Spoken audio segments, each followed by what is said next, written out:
Yumshoqqina, og'izda eriydigan, kremlari me'daga tegmaydigan tort yegiz kelganida mana shu juda mazali smetannik tortini tayyorlang. Demak, tortimizni korjlari uchun idishga 3 dona tuxum, chimdim tuz, 1 choy qoshiq vanilin shakari va 170 gram shakar solib, oppoq ko'pik bo'lgunicha miksirlaymiz.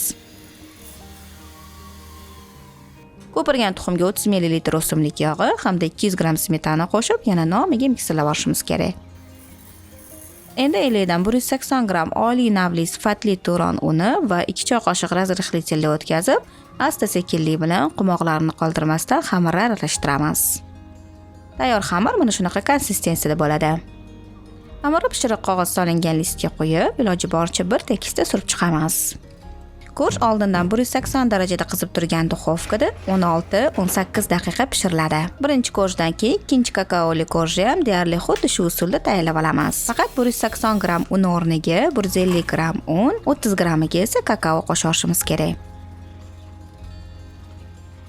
Pishib chiqqan go'shtlarni sovutib, chetidagi notekis joylarini kesib chiqamiz. Chetidan chiqqan bo'laklar tortimizni bezatish uchun xaliroq kerak bo'ladi. Go'shtlarni o'rtasidan ikkiga bo'lamiz, shunda bizda 2 xil to'rtta go'sht chiqadi.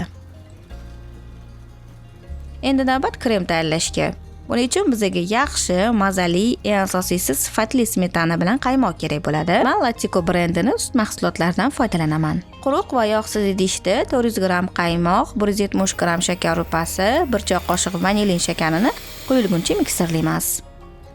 Qaymoq quyilganidan keyin unga 600 gram smetanani lopatka yordamida aralashtirib boramiz. Shu bilan juda ham mazali, me'daga tegmaydigan krem tayyor. Endi tortni yig'ishga kirsak bo'ladi. Go'shtlarni oq-qora ketma-ketlikda orasiga krem surib chiqqan holda yig'ib olamiz. Tortni usti va chetlariga ham krem surib, o'zimizga yoqqan ko'rinishda ushoq bilan bezatib olsak bo'ldi.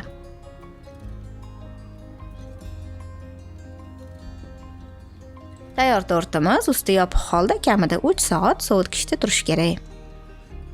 Juda ham mazali, yumshoqqina, kremlari me'daga tegmaydigan tort bo'lib chiqadi. Tort mayilligini, kesilayotganini o'zidan ham tushunib olishingiz mumkin. Albatta, ushbu retsept bo'yicha sizlar ham tayyorlab ko'ringlar, hammaga yoqadi degan umiddaman. Videoni yo'qotib qo'ymaslik uchun uni o'zingizga saqlangiz qilib, yurakchani bosib qo'yishni unutmang. Dasturxoningiz fayzli, pishirgan taom va pishiriqlaringiz doim shirin bo'lsin.